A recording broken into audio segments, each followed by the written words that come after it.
Welcome back, ladies and gentlemen, to Canadian Football Central CFL content for the fans, by the fans, and we got another signing for the BC Lions as Kory Woodruff re-signs with the Lions. He's played 2 seasons with them so far. He's going to be going into his 3rd season as he is an offensive lineman for them. I'm just trying to get some football database things signed up, but he's going to be sticking around for the next 2 years. As he signed through the 2026 season as well as the 2027 season. If we kind of just look at some of the information on the 3 Down Nation article, the 6'3", 340-pound blocker played all 18 games, regular season games for the Lions in 2025, making 16 starts at left guard and 2 starts at left tackle. He also started in the team's West semifinal win over the Calgary Stampeders and then the West final loss to the Saskatchewan Roughriders. And if we just kind of look at some of the comments made by their general manager, Rick Maiden. He said, Kory continues to grow as an impact offensive lineman for us. He's been terrific at guard, but he also has potential to play tackle. His size, strength, and versatility are a huge asset for BC. So there's kind of a lot of belief in what he's able to do with the Lions. If we even just kind of take a look into the Lions and their offensive line was fantastic this past year, as they had the best numbers in regards to least sacks given up. They only gave up 20 sacks throughout the course of the regular season, which is kind of interesting because if you look at the West Final, it felt like Nathan Rourke was kind of having to dodge all sorts of things, but I don't think that really speaks as very much on the BC Lions offensive line. I think their offensive line, it was very, very good.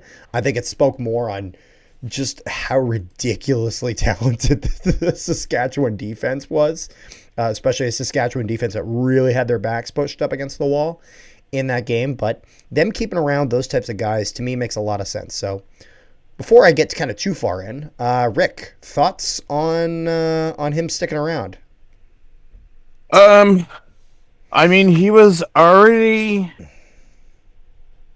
signed. I'm just trying to remember if he was signed to an extension to a contract that he was already signed.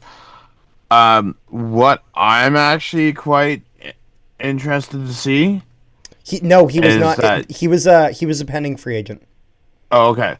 He was. Is Jarrell Broxton and Dejon Allen still 2 top 15 offensive linemen from last year? Well, I think Broxton will still be unsigned.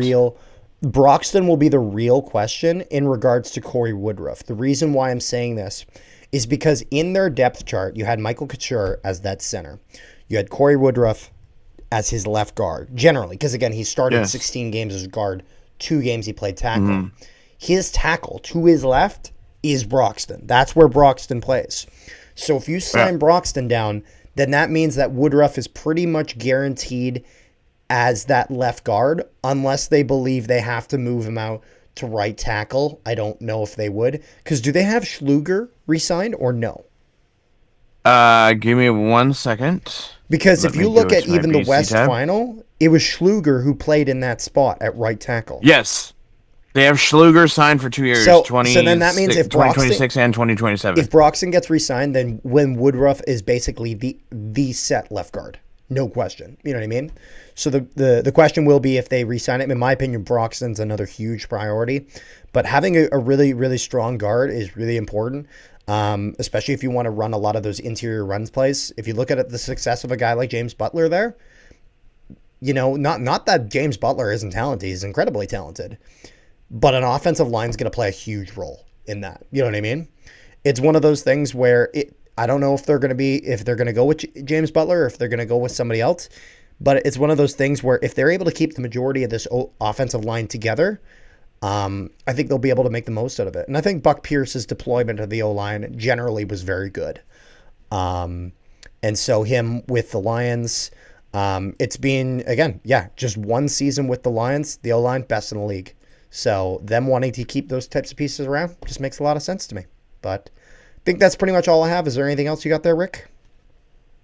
No, sir. All right. Thank you guys so much for tuning into this video. Make sure you guys leave a like, share it around, and subscribe if you haven't already. Also, if you guys haven't, make sure you guys join our Discord. Link in the description below to our Discord where we discuss all things CFL, NHL, all sorts of sports stuff. So make sure you guys go there and keep the conversation going. And before we get going, Rick, you have something? Yes, I do. So, in 3 weeks on January or February 10th, my apologies, I'm going to be doing a long live stream for the CFL free agent frenzy over on Hamilton Sports Central. So come hang out, see what news is coming, and see player contracts get signed via tampering window. Yeah. So make sure you guys check that out. And we'll see you guys next time.